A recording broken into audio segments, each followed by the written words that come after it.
Hello and welcome everyone. Dr. Geri Maples here, your Blue Star Families chapter director. And I just want to take a minute and welcome all of you to this Empowering Milkids Resource Fair.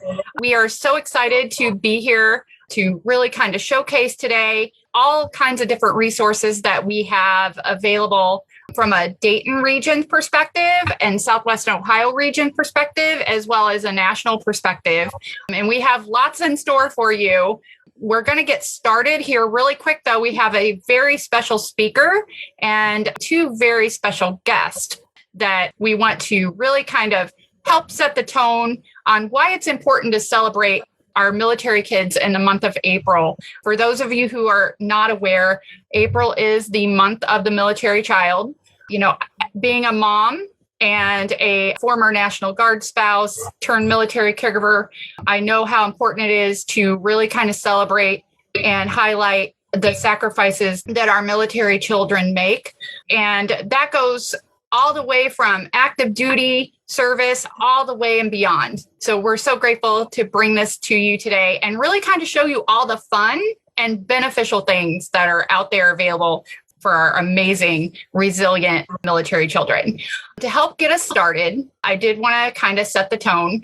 So we're going to have a special conversation, and then we're going to kick it off with starting all of our military resources out there. A couple housekeeping things. For our folks out there on Facebook, if you have any comments, my good volunteer and the mother of our two guests is going to share your comments or your questions with me. And so if you have questions or have comments, please put them in the comment box and she will get them over to me. And aside from that, let's go ahead and get started. So we have with us today a good friend of mine who I actually got to be part of her show, and now she gets to be part of my show. But we are so grateful to have Jen Amos, who is the host of Holding Down the Fort, which is a special podcast that I got to be on last summer. I can't believe that was last summer. But she also is a Gold Star daughter and just does amazing things, telling stories from military life all across the country. And we're so grateful to have her here with us. And we also have two special guests with us who are local military children. And they are the son and daughter of my good volunteer, Maria Frutiger. So we have Ashley and Dylan Frutiger here. And in just a little bit after Jen talks about her experiences and shares her story, she's going to interview Ashley and Dylan and just kind of see, what their life has been like, what their experiences have been, and what advice they have for those who are also military children. So before we get started, though, their mom, Maria, would like to share a couple photos. Maria? Thank you, Geri. I'm going to share my screen.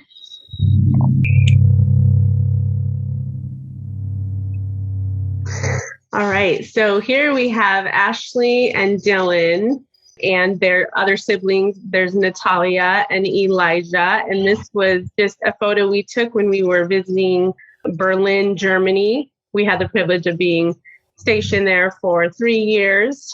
Got to travel a lot. And here's another one of them in Hawaii, beautiful Hawaii, Oahu. We were stationed there for 4 years. And then this is them at the Air Force Museum here in Ohio, right next to Wright-Patterson Air Force Base. And so I believe that was last Halloween, 2 years ago.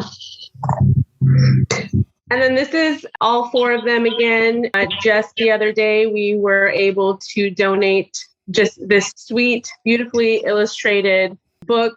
It was Beloved and the Pepper Tree, just a beautiful story that we were able to donate to the Wright-Patterson Air Force Base CDC centers.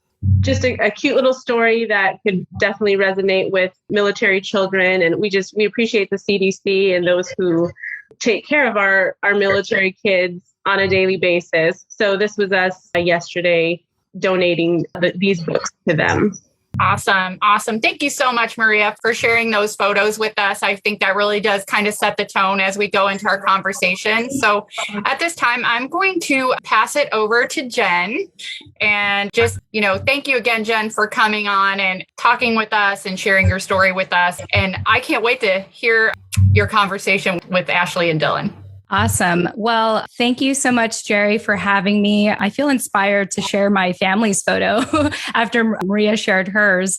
So just real quickly here, if I can just share my screen, I wonder if I can do this real quickly. Okay. So just real quickly, I just want to show you my family here. So this was obviously, I'm much older then, but if you look at the left picture here, that's my mom to the left, and that's my dad right there. And then this is my brother. That's me. You could tell I look really happy to be there.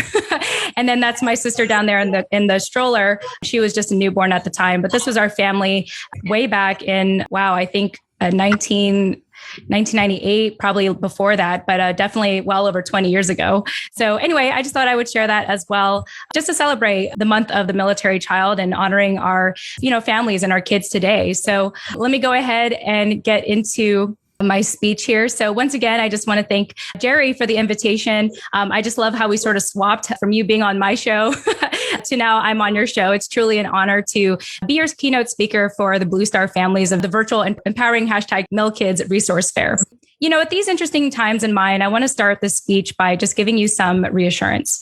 Not only do you help our military families defend our nation, but you are the epitome of what resilient families should look like today. Often in active duty, military families learn resilience, resourcefulness, time management, organizational skills, flexibility, delayed gratification, the list goes on, and most of all, how to establish a new normal after every PCS. I believe that it's these traits and skill sets that our civilian counterparts should admire and learn from, especially for today's times.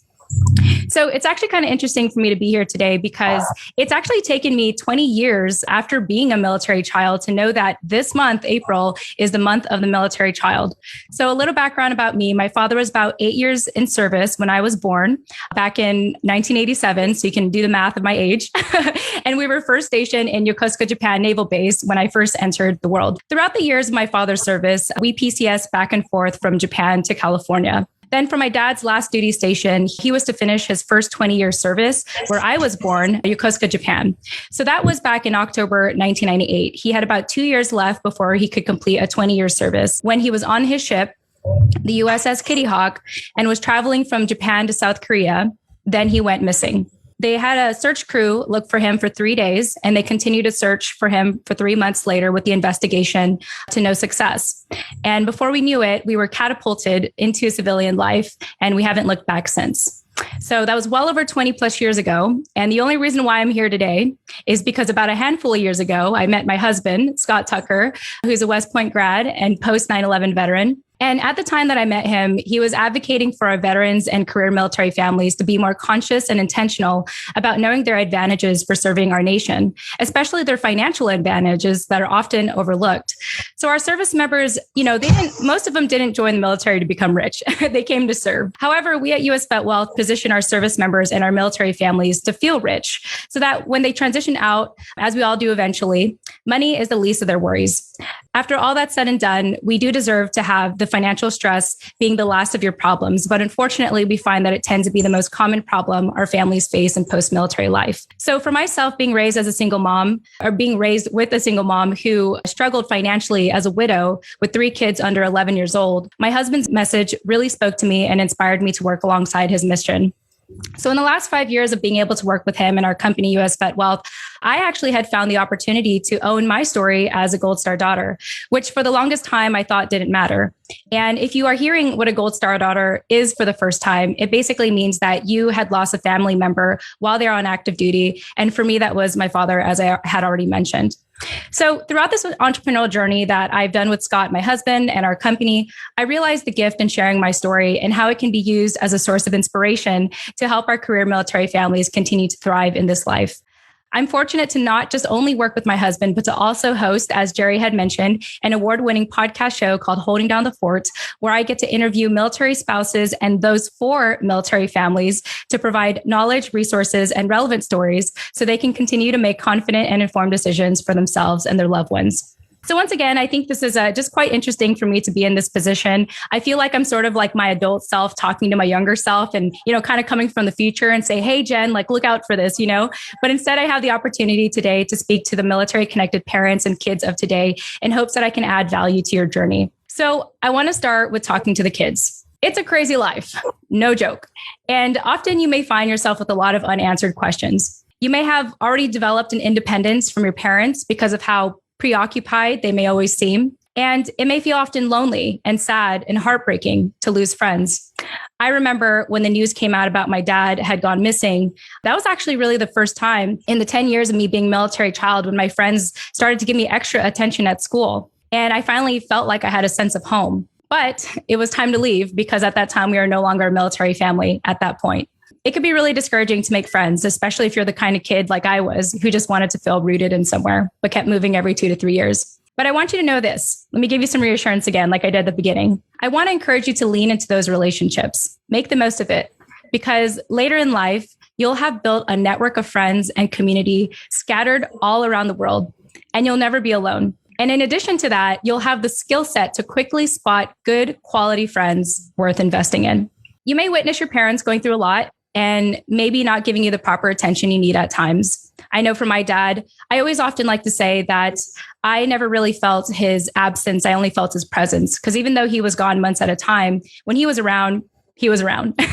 He really made me feel loved when he was around. And even though your parents may not maybe give you the attention you need at times, I just want to let you know that it's not your fault. They are not ignoring you because they don't love you. The truth is, they love you so much. They care about you so much, so very much, that they're doing their very best to work so hard that they can show in their actions and in the service to our nation how much they love you. That's how much they love you. And if your parents are impatient with you or sharp with their words, I want you to know that it's because they're so exhausted in showing how much they love you that they are squeezing out what energy they have left within themselves to keep trying to show you how much they love you and show you that this is all for you. And so lastly, to the military kids, I want to challenge you. I want to encourage you to give your parents some grace and give them a break sometimes. Show mom and dad that you can do your part in the family too by, learning to develop that inner strength and champion yourself the way that your mom has or your dad has, whoever is staying at home. And also do the laundry, put your belongings away, wash the dishes, and help pack the house when it's moving time. And last but not least, ask your parents how their day was. Tell them that you love them and you appreciate them and everything they do for you. Because I promise you, a few kind words can make a hard day feel totally worth it. So now I'm going to speak to the parents. I want you to know that you're already being the best parent that you can be. And I want you to sit with that for a minute and really embrace that compliment, because you deserve it. You should be proud of yourself for serving your country while creating, recreating, and sustaining a safe home for your children. Now, your kids are not always going to understand everything that you're doing. In fact, they'll probably resent you, maybe for a long time, but I want to reassure you that that's only temporary. Eventually, your kids will come into their own and appreciate the life that you have given them, the rare opportunity and advantages that our civilian counterparts will never experience. And you gave them that. So be proud. You're doing your best. You know that you are. And I know that it's not always seen. I know that it's not always appreciated. I know that at times it feels endless and hopeless. And quite honestly, I still don't know how you do it. I don't know how my mom did it. Having raised 3 kids for the majority of the time while my dad served and tried to have some kind of career of her own throughout it all, I'll forever be in debt to my mom. And so parents, I just want to remind you, you're amazing. You're superheroes. And of course, I didn't appreciate it at the time, to be quite honest, but I'm just letting you know now and reminding you that your kids are not going to appreciate it right away. And that's normal, but they will eventually. I promise you that. And it may be hard to see this right now, but everything that you're going through is worth it. Your sacrifice, everything you're doing for your family, everything you're doing for yourself. I'm proud of you and I admire you. And all of this is for naught. It will pay off, and it is paying off. I'll tell you about my mom today. She's really happy. She's actually the healthiest she's ever been. In the pandemic, she lost 20 pounds because she was walking all the time every day, and she was taking care of her plants and working from home. She's great. But more importantly, she's very proud to have 3 kids who took advantage of our military benefits to go to school and graduate with bachelor's degrees. We're all independent, we're all working. And I believe that a lot of our resiliency and work ethic not only comes from our military life, but also what you have modeled to us, the parents, especially what you have modeled to us. So thank you. And now I want to talk to the family as a whole. Yes, this life is hard, and that is not an understatement. but it could only be more manageable if we work together as a family and with the military community as a whole. Holding Down the Fort podcast is returning toward the end of spring to kick off our 100th episode. We've interviewed so many incredible people in the community and for our community. And if there's anything I've learned from them and our own personal experience as a military child and now a Gold Star daughter, this is what I've learned.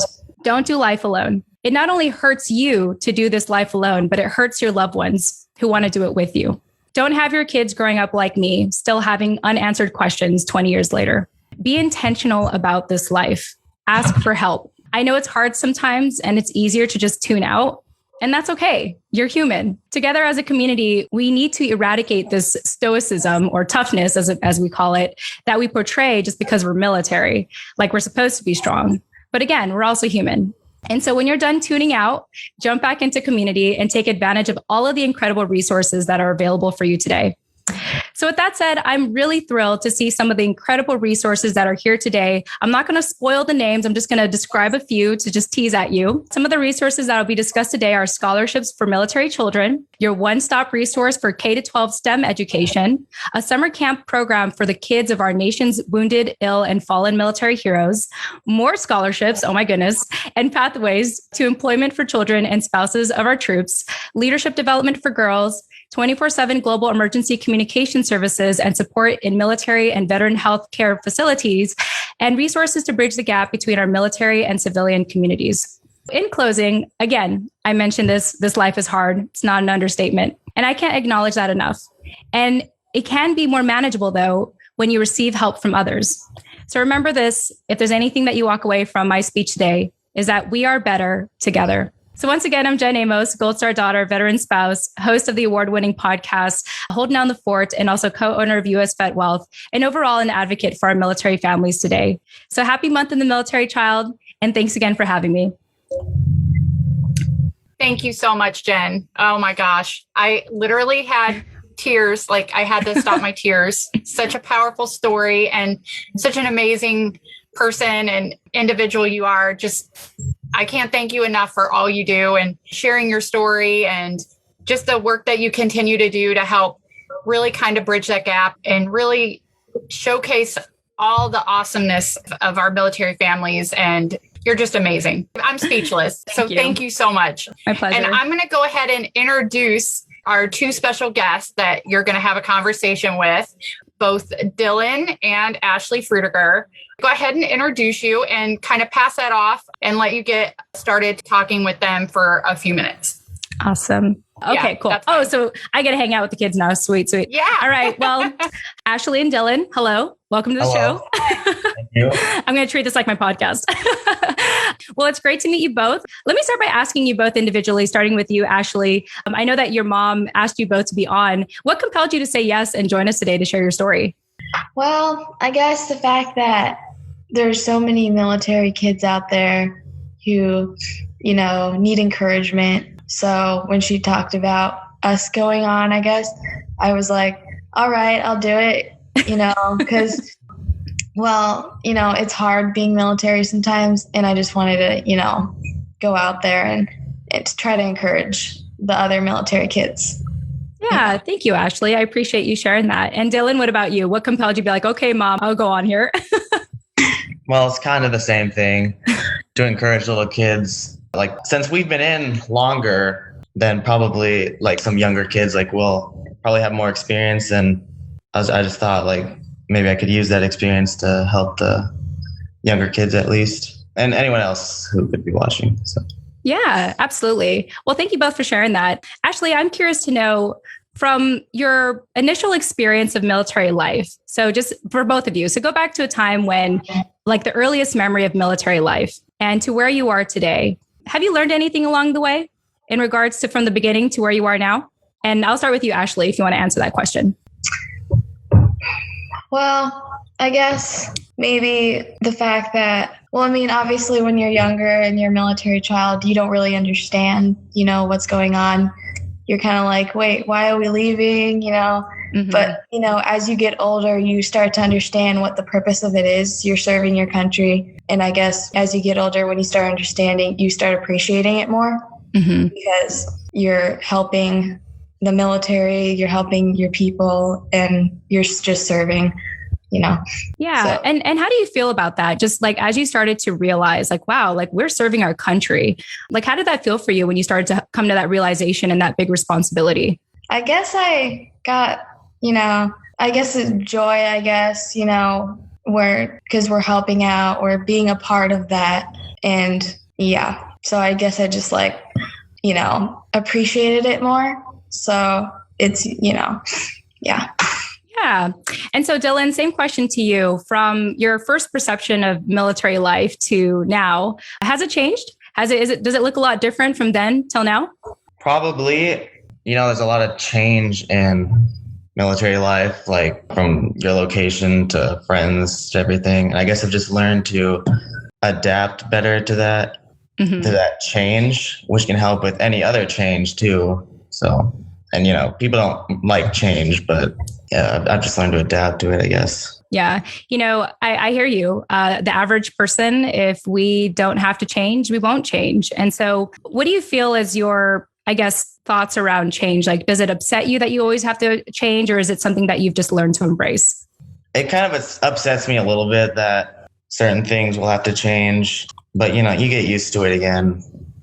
And you just get used to it. And there's still ways for like friends, right? There's still ways to communicate with friends, even though when you're not over there with them. So yeah, definitely. So in addition to just adapting to the military life and adjusting and just, kind of being okay with it, what has been your most fun experience so far on your military journey? Maybe your favorite place, your favorite, situation, favorite group of friends. Like, what has been your favorite part of this journey so far? And Ashley, let me go ahead and start with you. Probably, going to new places and experiencing different things from different cultures and seeing different things that you probably have never seen before, as like, when you stay in one place, you're used to that one place. But when you like go somewhere else, you get to experience more like, you get to see everything. Like, so I guess that's nice being military, you get to go out and everything. So I guess that's, yeah. Yeah, I think for the average civilian who lives in one place for a long time, that's all they dream of, is just being able to see different places and explore different things. And as kids, you guys were able to experience that all the time. And so that's just, once again, just talking about my speech earlier, the rarity and the opportunity, for being a military child is being able to experience different places. Dylan, what about you? Well, I'd say different places too, but probably more specifically, like, I think my favorite location was probably Germany, because like you can bounce around the United States, but Germany, like you're in a different, country, different continent. Just the culture is different over there. And we got to even visit like Paris in France because we were close. So yeah, that's pretty much it. Yeah, my husband is an Army vet, so he was the lucky one to go in Germany. I've never visited myself, so it's pleasant that you had brought that up. So let's talk about life today for both of you. Just real briefly, what does a snapshot of your life look like today? And I know it probably looks a little different because of the pandemic, but Ashley, let's just start with you. What does your life briefly look like nowadays? Like, what exactly do you mean by that? Like, do you go to school? Do you stay at home to go to school? Like, what does it look like? School life, how does that look like for you right now? Well, we're homeschooled right now, so we're mostly home when it comes to that.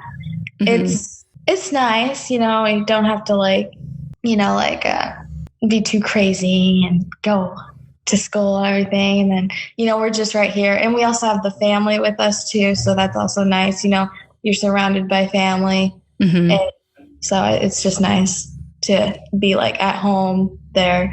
So, yeah. Yeah, thanks for sharing. I had two cousins who were homeschooled while my uncle moved around a lot. I mean, as typically as most military life, and they turned out really well. I mean, just being intact and close with the family in that way, and having that constant of, the family household, no matter where you go, and maintaining that, education, I think is really awesome to be able to be homeschooled.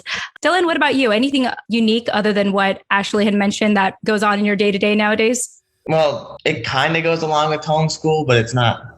I mean, I guess we're just more flexible too. We can take trips without having to take days off of school, like real school if we were in a public school or whatever.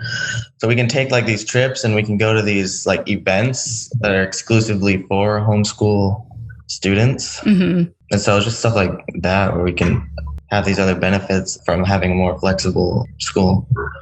Yeah, no, that's really awesome. I appreciate you sharing that. And homeschool is real school too, by the way. Anyway, as we wrap up here, let's go ahead and close out with some lessons you want to share. And Dylan, I know I've been starting with Ashley, but Dylan, I'll start with you for this final one. What's the biggest advice do you want to share to the younger military kids of today? Well, I guess I kind of shared it earlier, but just that there's a lot of change and just change in your location, change in friends, change in environment, just constant change, especially the longer your parents are in the military. And so you just, like I said, people, they don't like change. But when you think of the positive side, you get to see all these different places, you get to meet all these different friends all over the world, and you learn to be resilient. So yeah, it's not all bad. Change isn't all that bad. Yeah. And I think it's more about your attitude to change, right? If you're just trying to stay footed somewhere and then you have to move again, of course, you're going to be upset about it. But for you to lean into change and really see the benefits of it, I think is really powerful. So thank you for sharing that, Dylan. And then last but not least, Ashley, any parting advice do you want to share to the younger military kids of today?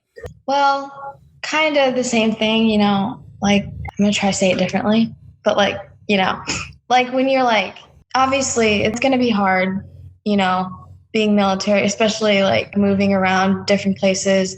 You have to leave people behind that you care about and love, but look at it as opportunity to serve your country. You're going out into different countries and different states to serve your country, serve your military. So just look at it as an opportunity and not so much in the negative side where you're we're moving again. I'm sad. I mean, of course you're going to be sad. You're going to be upset, but just look at it as an opportunity. Awesome. Well, I think that's a great way to end our mini interview here today. Look at military life as an opportunity because, just remember, the majority of civilians will never serve. And so they'll never be able to benefit from the amazing opportunities and places you get to go and the people you get to meet. And so I really love that, as hard as it could be, to have that perspective and, focus on the good of this military life. So Ashley, Dylan, thank you so much for being here and for allowing me to ask you all these questions. And also Geri, thank you for also having me. And Maria, thank you for letting me interview your kids. And I guess that's it. That's a wrap for us. Thank you. Thank you. Yeah.